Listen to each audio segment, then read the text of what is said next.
And Danae is on a long-awaited, much needed vacation. So I am going to walk us through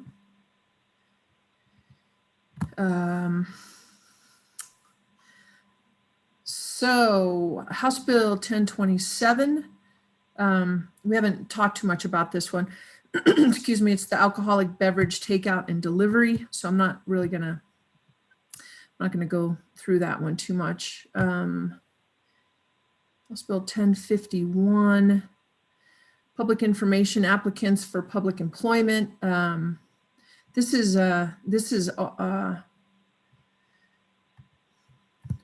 widely supported.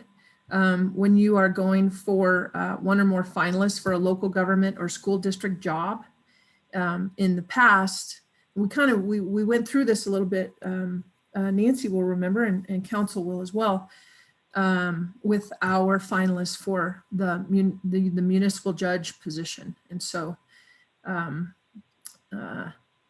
if there's more than one finalist, they check in with the finalists first to see, to indicate that they will in fact be going public, and whether that impacts or makes the decision different for the high level kind of C-suite positions.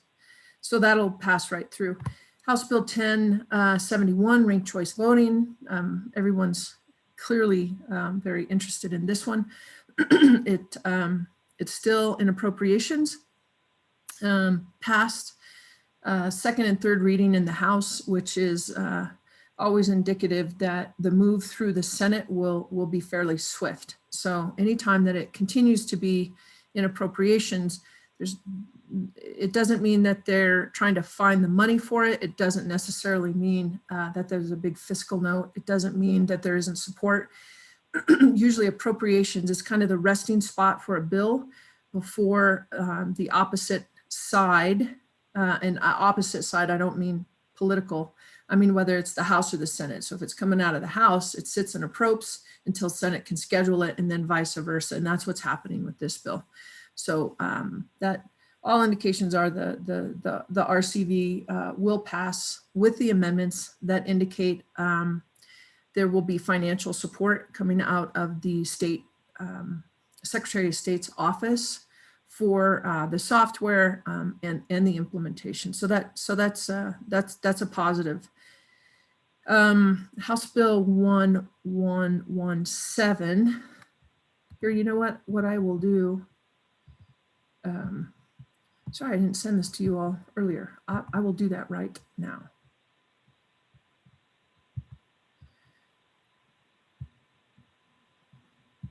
So that we can.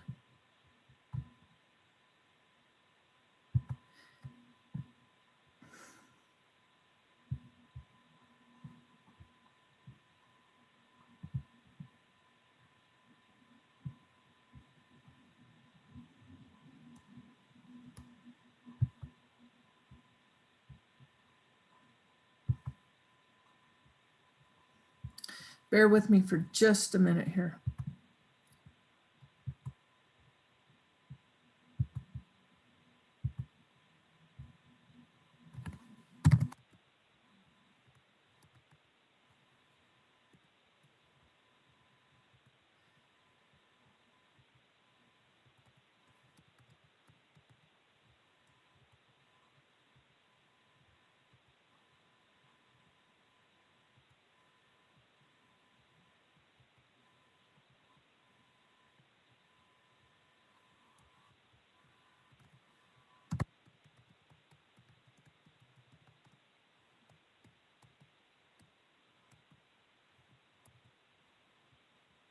I'll send this to the rest of council. So I just sent you all a link. The difficulty with when we do these presentations, they're so small that you all can't read. So, so I just sent them to your email. Heidi, good morning.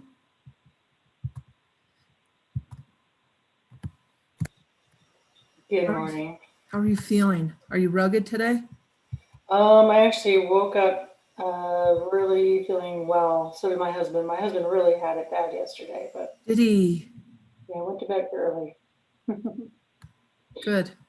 Yeah, I'll have to catch up on everything from last night. I don't know how late it went, but I'll watch the tail end of it. Yeah, no, no worries at all. Um,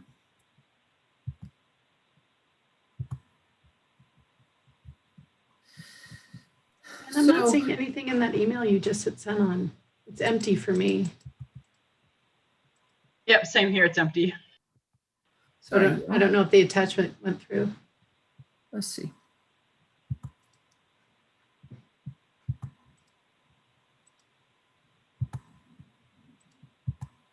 Let's try this again. How's that?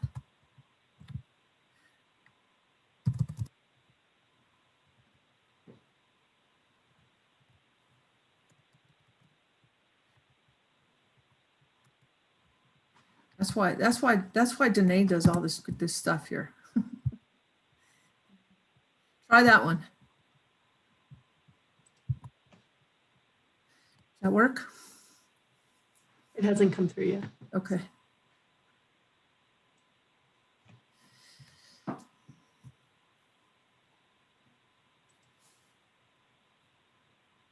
So while we're how about now?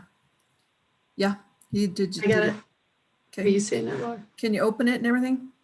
Got it? I can. Okay. So House Bill 1117 is the promoting affordable housing. On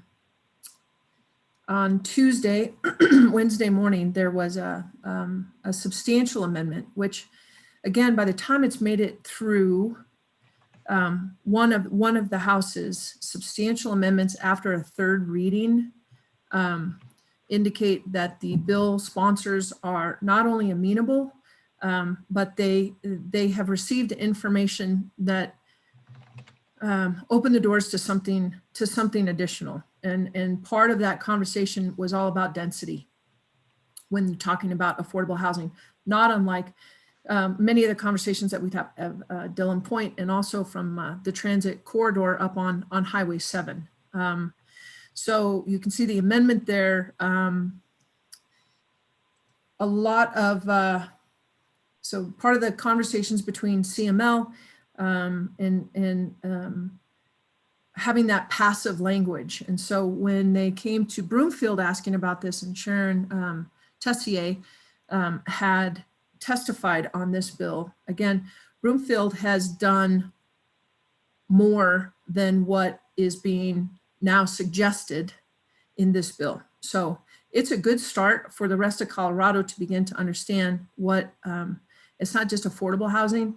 A lot of folks were hoping that this bill would be housing for all, rather than really only talking about the inclusionary zoning for quote unquote affordable housing. The stigma that's attached to affordable housing is very difficult to overcome. And so the fact that the council had the foresight to move forward with the Housing Advisory Task Force or committee rather, now moving into an independent housing authority, those are really the steps that are fundamental to any community promoting housing for all. Inclusionary zoning is generally the place that people start. It's the sweeping, no matter what comes in, it's 10% and 20%.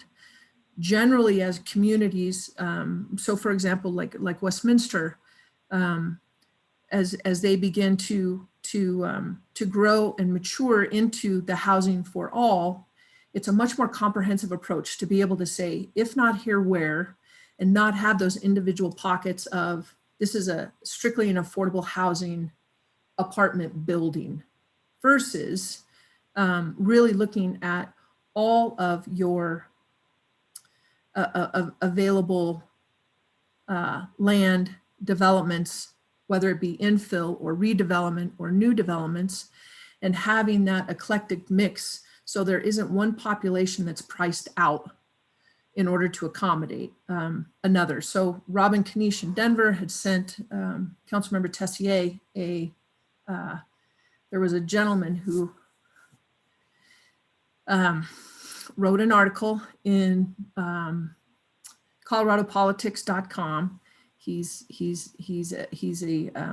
an apartment developer, and he had made some false statements about where Broomfield was, and that by taking some of the steps that we did, there were implications, long-term implications, again, to a different population from an AMI perspective. So again, there's the two schools of thought, that some of this should be mandatory, some of it shouldn't be mandatory. And if it's going to be mandatory, what does that look like? So CML weighs in when anytime it's home rule, where we say our community shouldn't be subject to straight across the board inclusionary zoning. But then the flip side is, okay, well, so if you're not going to be included in, if your community is not going to take this step, and it's such an issue in Colorado, we're going to take this step for you. The amenable piece comes with what it looks like by the time it ends, which takes into account, we want to drive forward housing for all and a more comprehensive approach. That's the direction that this bill is headed. And this bill will pass.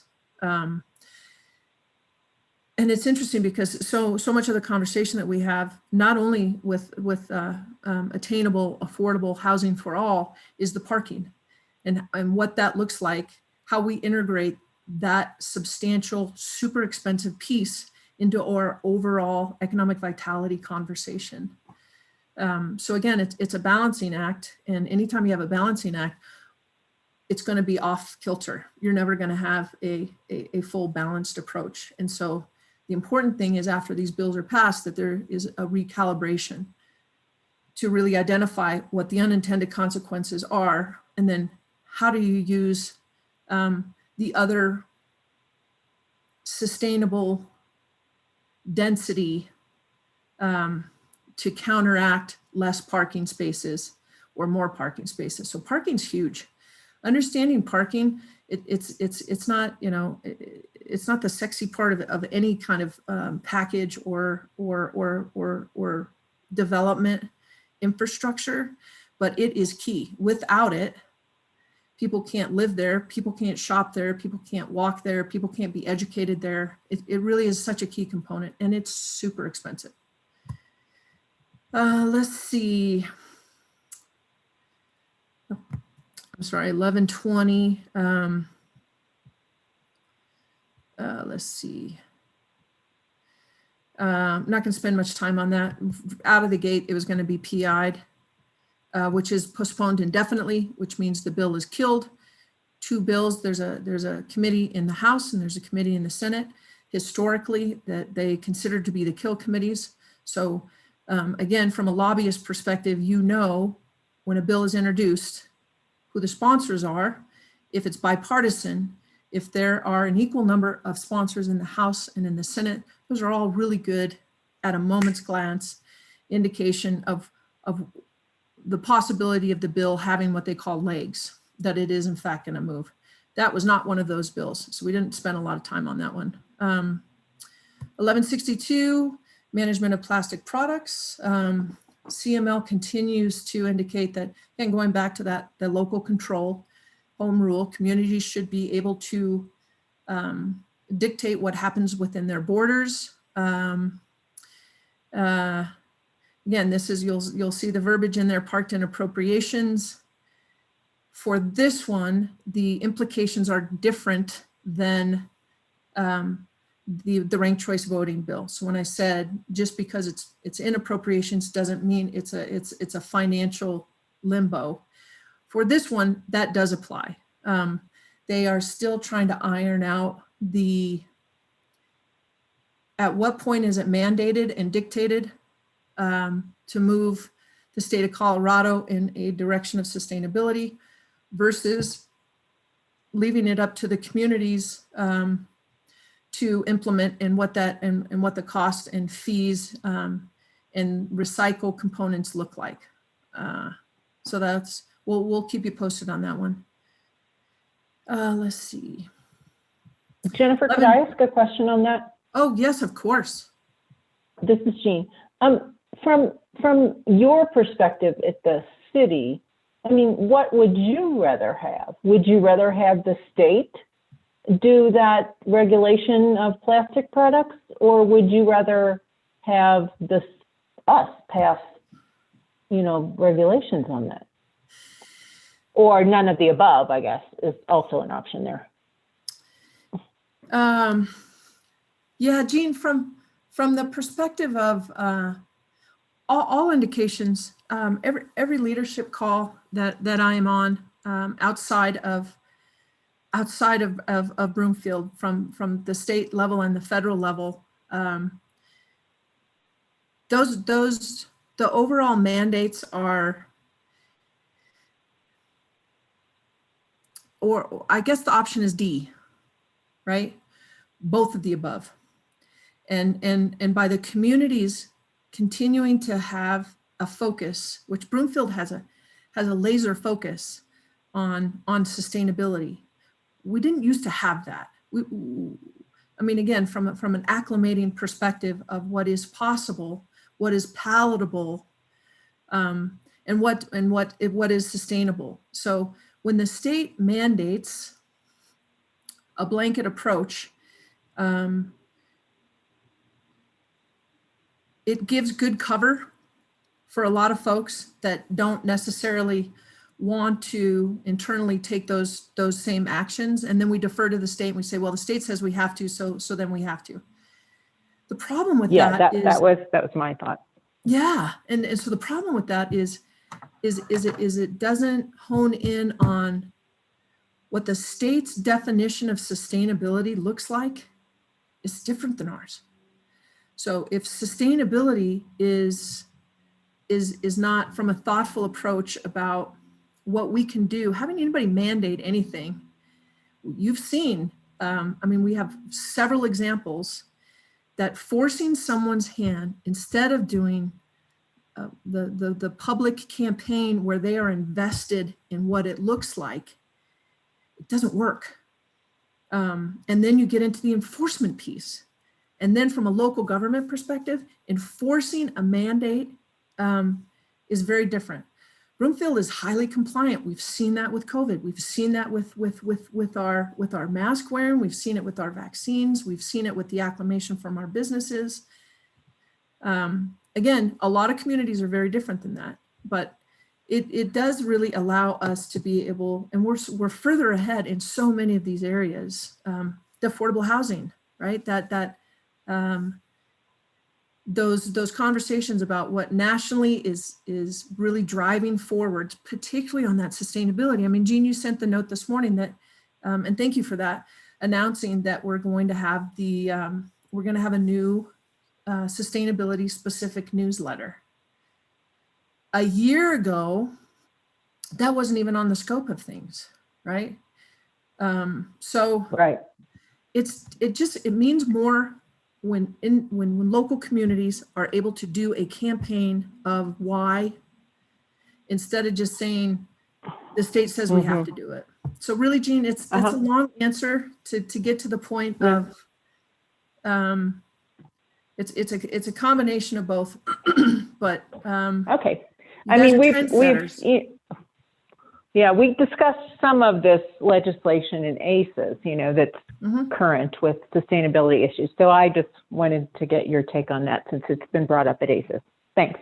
Yeah, absolutely. Anybody other have, Kim, yeah, go ahead. Yeah, I just wanted to comment on that and put a plug. I know you guys have heard me say B Corporation. It's truly exactly what Jennifer, you said. It's instead of forcing something on a company or a community, it is definitely the way to do it, where and more companies are going towards it. Like Danone, literally right in our backyard, and I know I plug them way too much because I work there, but I work there. I see the heart and the soul of this company putting food in our society that is sustainable and environmental. And they own one of the #1 water companies in the world, which is Evian. And they're going to be releasing a new environmental and sustainability plan on their water and their plastics. But the one thing people don't understand when they are against plastics is what makes our food work in our country.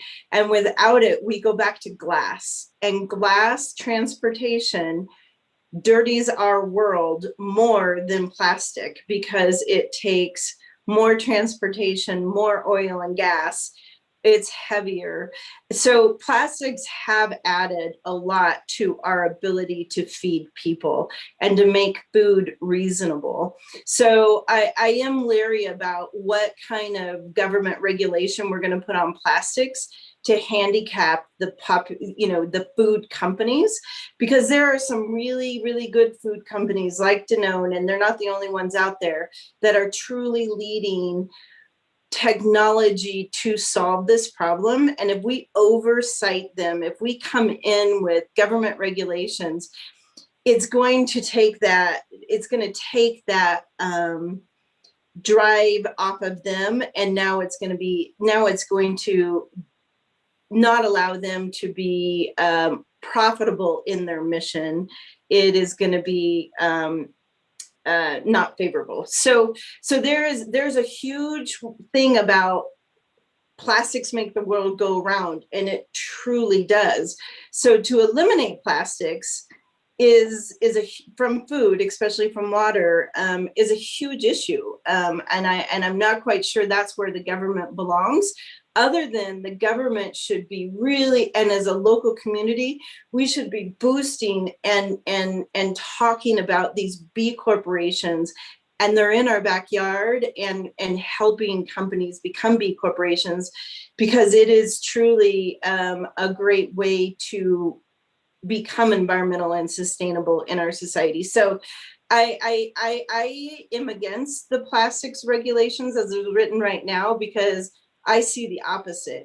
And if we're worried about affordable housing, we definitely need to be worried about affordable eating once this new plastic regulation comes down. Even in our community, it's gonna add expense to our community. So that's my 2 cents. Again, I'm watching it, but I live it. This is my business. This is my profession. And if we put too strong of regulations, it will be detrimental to our food chain. And I'm saying that in all wholeheartedness, truly detrimental to our food chain. But thank you for letting me go off for a second. No, Kim, it gets back to so unpacking that just a little bit from an economic vitality perspective. Part of Broomfield's allure, and we've all talked about, it's expensive to be here. It's expensive to live here. It's expensive to build here. It's expensive for businesses to come here. The offset is all of these pieces of sustainability, of community drivenness, engagement, who we are, what we think, being trendsetters, allow us to have those conversations to attract those B Corps. Because what we do know is those corporations that are coming in, WeatherTech, Crocs, Danone, Capital Markets, right? Even though they're not in that service, what they're attracted to about Broomfield is the progressive thoughtfulness of taking care of each other and taking care of this world. That's a huge marketing piece for us in our economic vitality, without a doubt. It helps us, again, from a cultural shift. So policies are not ever going to get us where we need to be. Culturally, decisions that we make internally and investment-wise, that's who we define who we're going to be.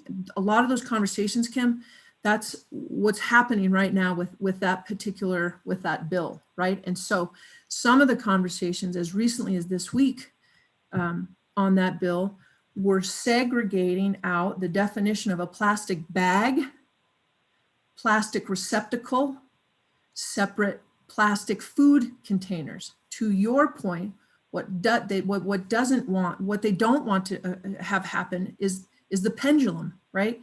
We've all been on the receiving end of these pendulums going from far this direction to the other direction.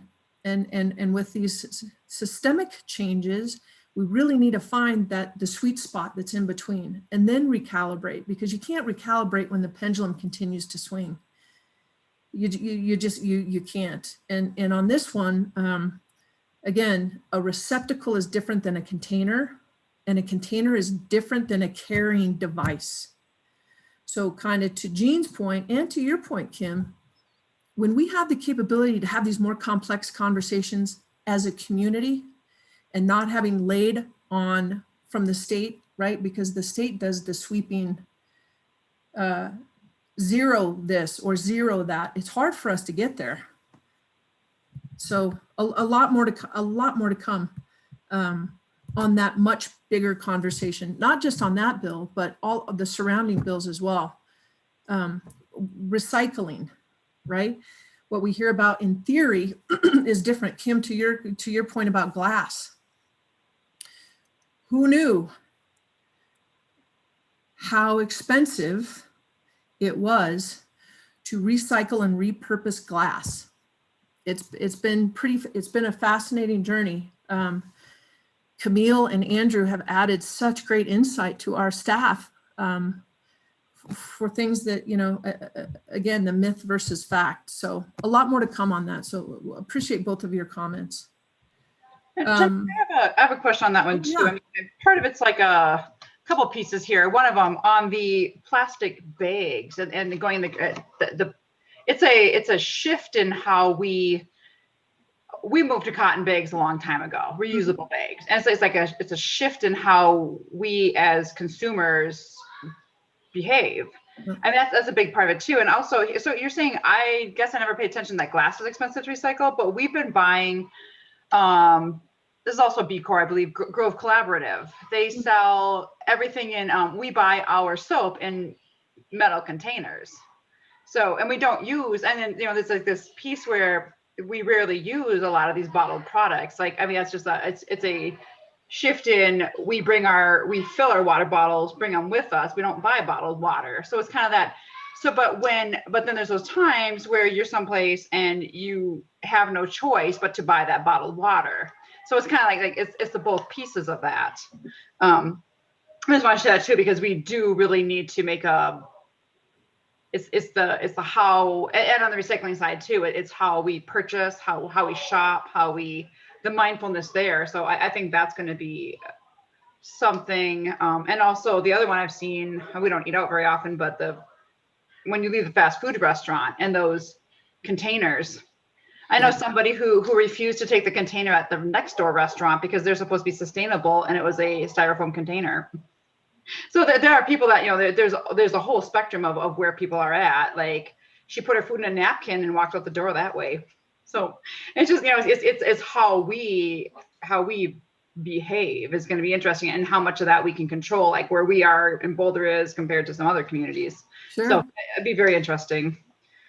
Yeah, again, and just FYI, those styrofoam containers, there really isn't anything worse than styrofoam containers, by the way, for the chemical composition of those styrofoam containers.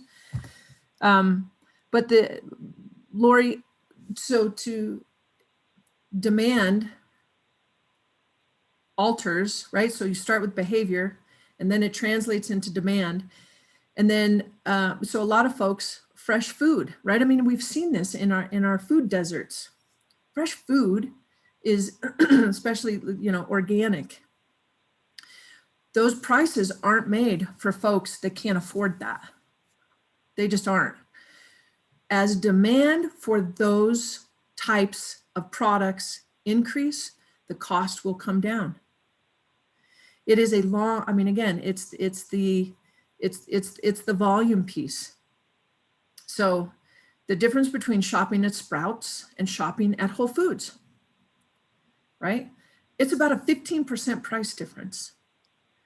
And it's about volume. It's the capability for our community to embrace what that equalization of those prices are. So my boy goes to school. Kim has her CU hat on this morning. We know now mentally that when you go to Boulder, you take your bag. So it drives behavioral changes. There's just no doubt about it. And then there's that psychological, whether you choose to apply it everywhere else you go, right? And they've also found that taxing items does not change behavior. Does not change behavior. We've seen that across all of the research that indicates that. Smoking being the #1 identifier that taxing an item does not preclude nor promote behavioral changes. So we learned from that, right, on the sustainability, and that gets back to the campaign. Do the right thing for the right reasons. You don't do it because you don't want to pay more money, right? We tangibly have to say, this is what the impact. Every person makes a difference. All right, I'll get off my soapbox on that one now. It is pretty exciting and very fascinating though.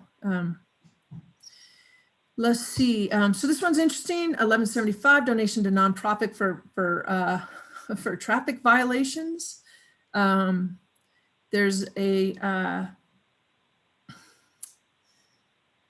this is another one of these, you know, we're becoming a kinder, more thoughtful, less dependent on this. A lot of these conversations were with the red light cameras that were placed throughout Denver, and it turned out to be a huge revenue generator. So what they originally put out was for traffic safety. Turns out it didn't necessarily reduce the traffic safety, but communities became so reliant on the revenue that replaced the original policy.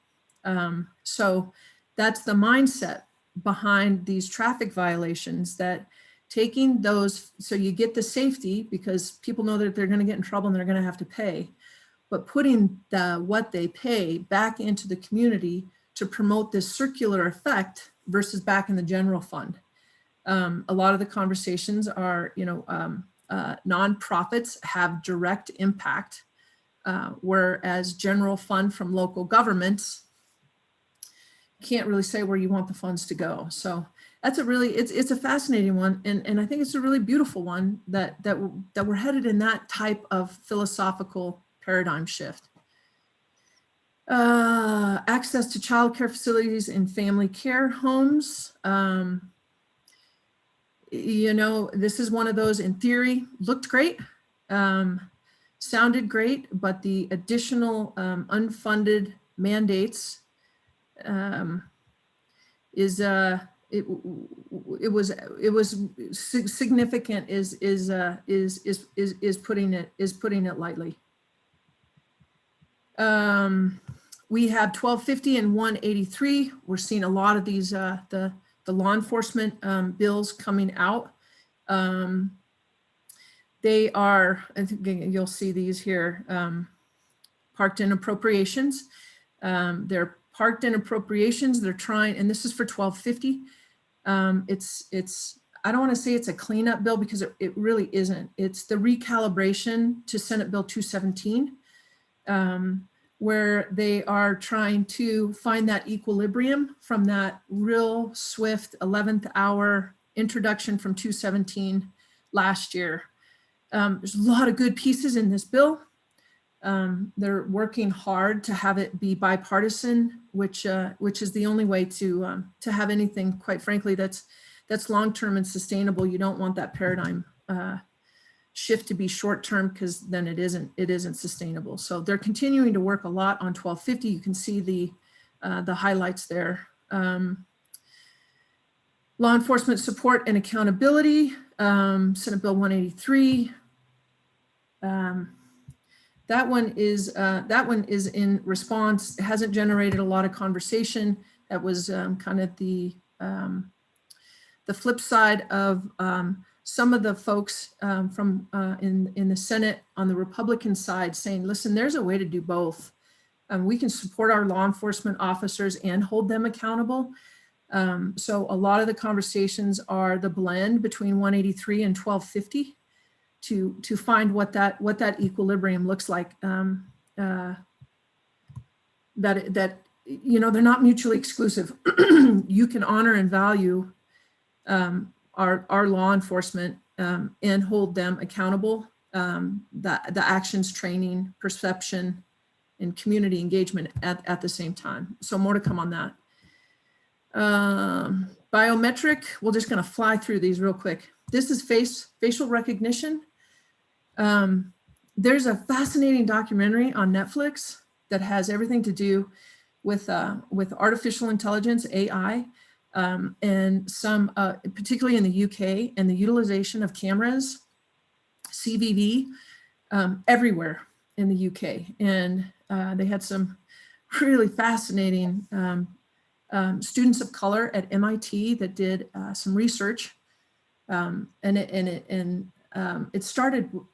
It started, and they didn't have the intent to say that facial recognition wasn't equitable, but it turned into that. And so a lot of the big companies, because of this research that started about 2 years ago on this facial recognition, have monitored significantly the coding for the biometric information. So it can be used for good, and like anything else, it can be used from a, you know, George Orwell 1984 Big Brother approach. It's kind of freaky what they're able to do.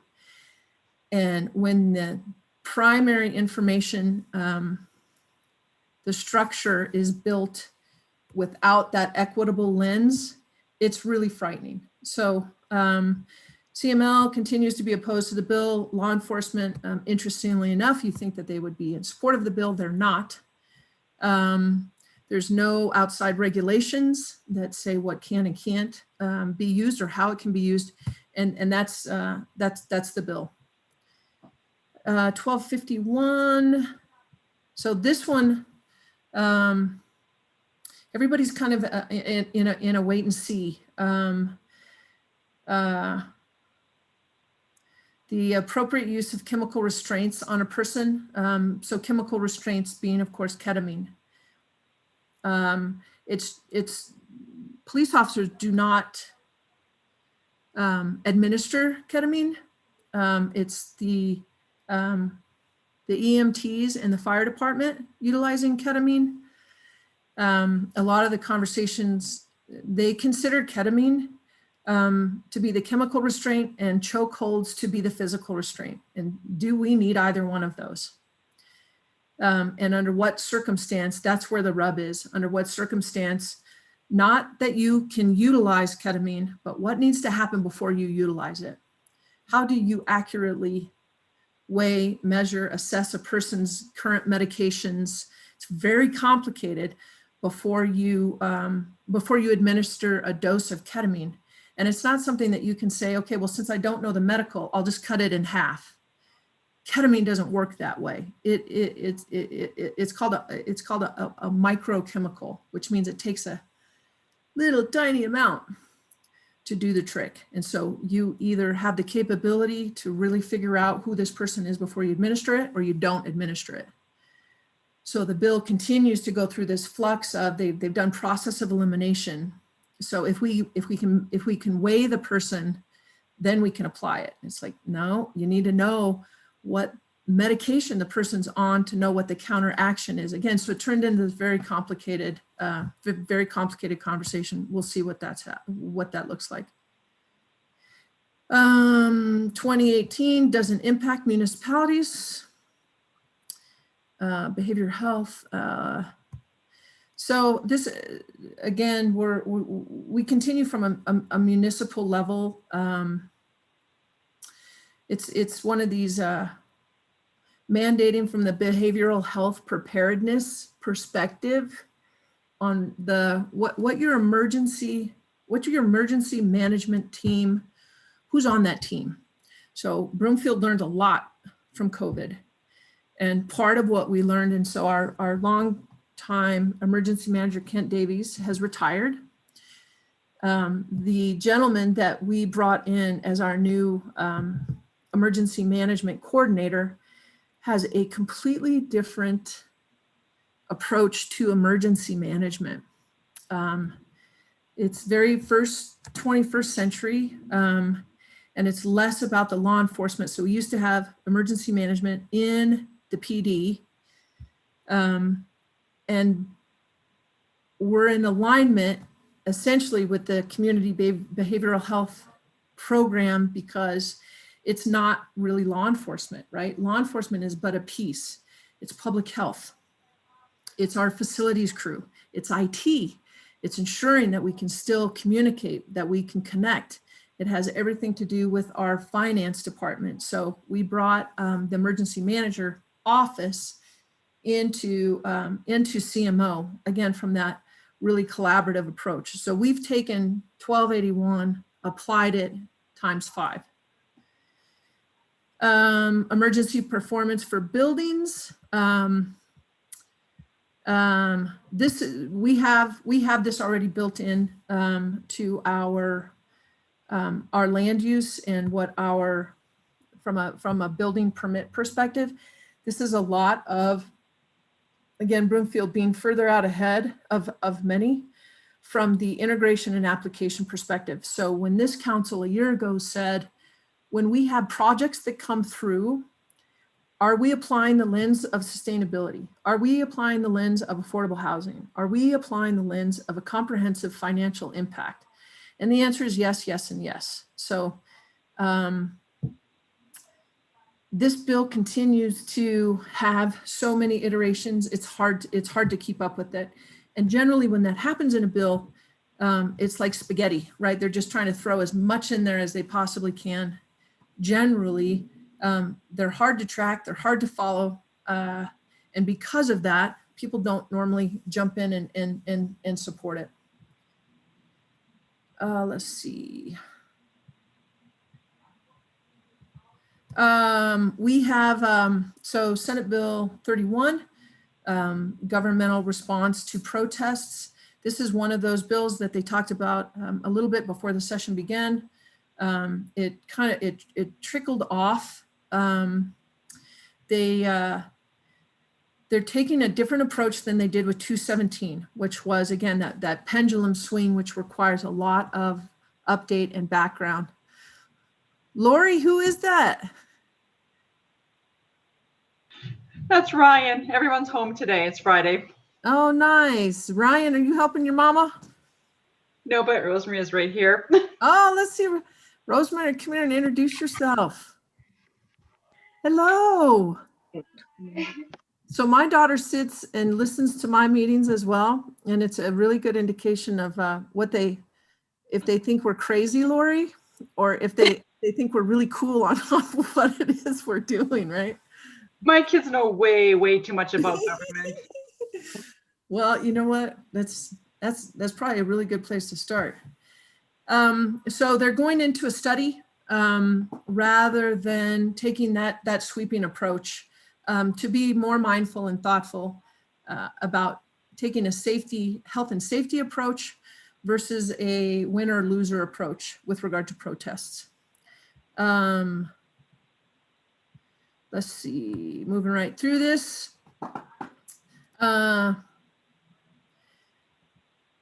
You can, jail population, Senate Bill 62. We've talked a lot about this bill. There's been modifications, but they've been minor, if you will. So the sponsors, of course, they were a hard line, no amendments, no modifications. They've come a little bit of the way. So for them, they've moved a lot because they moved off of a hard no. For everybody else, it's just not enough because the bill started in such a place that it would require so much more than what they were willing. So the opposition remains. Again, the victims, the victim COVA, the victims community is now really rallying on 62 that we have to be able to have discretion. And this is another one of those pendulum swings that having folks that are out on 15 warrants handing them another warrant is just not where we're just not where we need to be. So we'll continue to monitor this one as well. 180, it's going. Can I ask you a question on that one? Of course. We keep getting all these emails that talk about the false information. Do you know what that is all? Can you just give like a really high level overview of why we keep getting those? Yeah. So from the time the bill is introduced and the opposition begins, and then the additional conversations about, they address it, right? Well, here's what we think about. So they provide a reason why it's in there, but there's not a modification of why it's in there. And so then people remain opposed. So the false information isn't false facts. It's their interpretation of what it will do, won't do, can't do is vastly different. And so when someone says the opinion is, you know, again, you have one side, Lori, that says felonies 3s and 4s, if they're not violent, aren't significant enough. That statement alone will invoke a whole different piece of the population, including the victims, to say, yeah, well, I was on the receiving end. So being a victim doesn't mean that you're physically impacted, right? But having a car stolen in front of you and not being able to engage, that's an issue, right? And so again, there's a lot of back and forth, and this bill is well intended. If they can get to the point to where they can actually sit down and have both sides being able to be mobile, which they're just not right now, right? They're set in, this is what needs to happen. It's an all or nothing. And that's a tough place to be. And that's when you get the false information. So again, it's not factual, it's interpretation, it's opinion. Does that answer your question? Yeah, no, that makes sense. I just keep seeing them come across. So I was like wondering, okay, thank you. Sure. Yeah, Let's see. Compensation, because yeah, we don't really need to. 180 is going to a study. CPHE has a new director. Everybody's very excited about that. Sea change, philosophical modifications with John Putnam being out now. Ryan is used to be known as a rebel rouser, change agent, and sharp elbows. And apparently that's just exactly what CDPHE needs, because now he's in the driver's seat, which is pretty exciting for from the public health perspective as well as the environmental perspective. Let's see. Senate Bill 200. This is the greenhouse gases.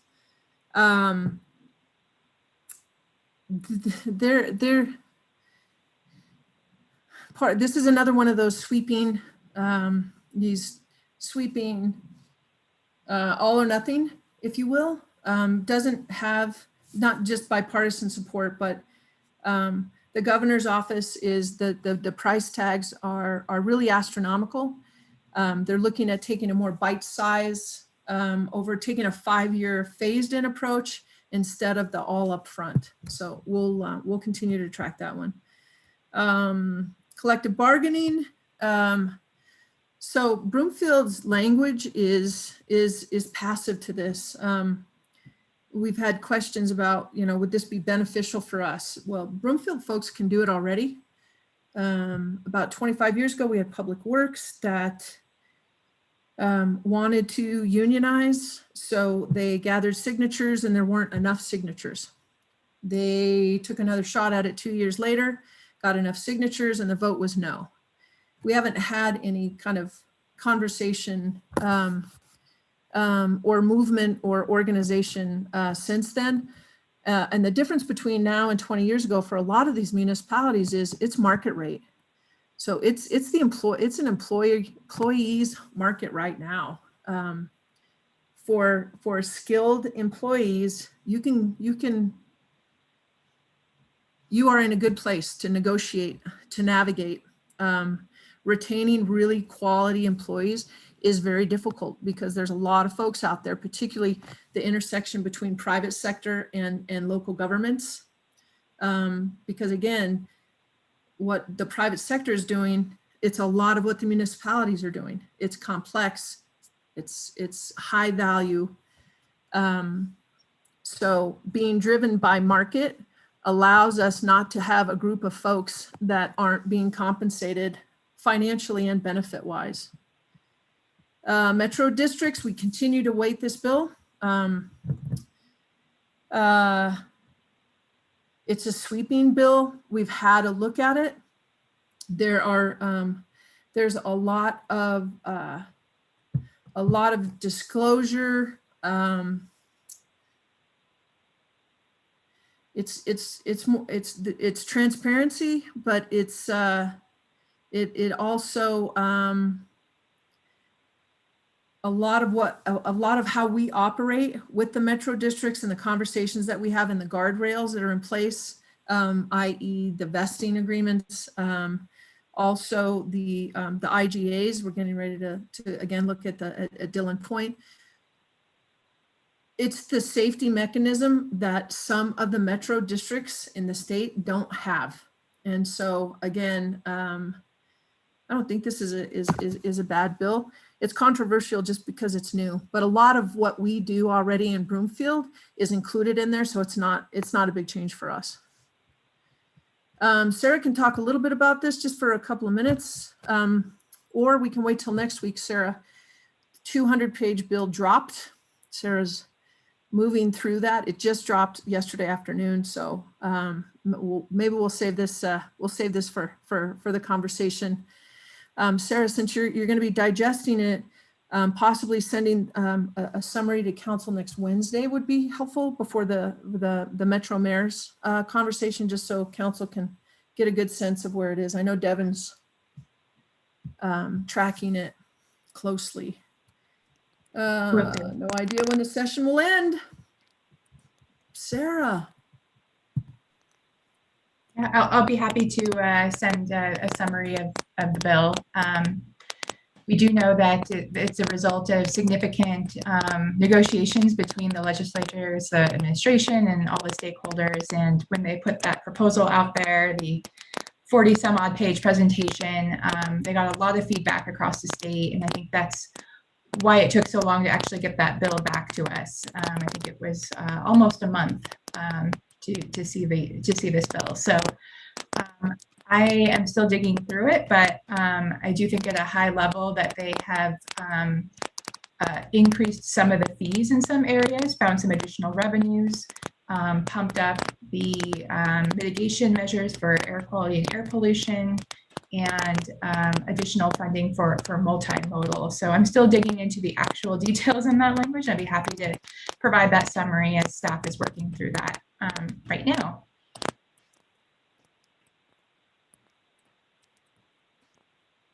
Thank you, Sarah. Kim, Jean, Lori, any other questions? Okay.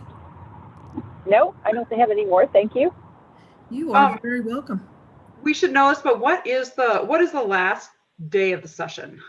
We don't know that yet. And, We don't know that. so the out date is June 12th. So they can go until June 12th. Some indications were they were going to do it mid-May. But what's really driving, and then have to come back for a special session at $25,000 a day for the taxpayers, is we haven't seen the final guardrails on all of the funds that we're getting from the feds. So the state doesn't have those yet. So everybody's still in a holding pattern for what that distribution looks like. But the legislature will have to weigh in on what that distribution looks like from the state.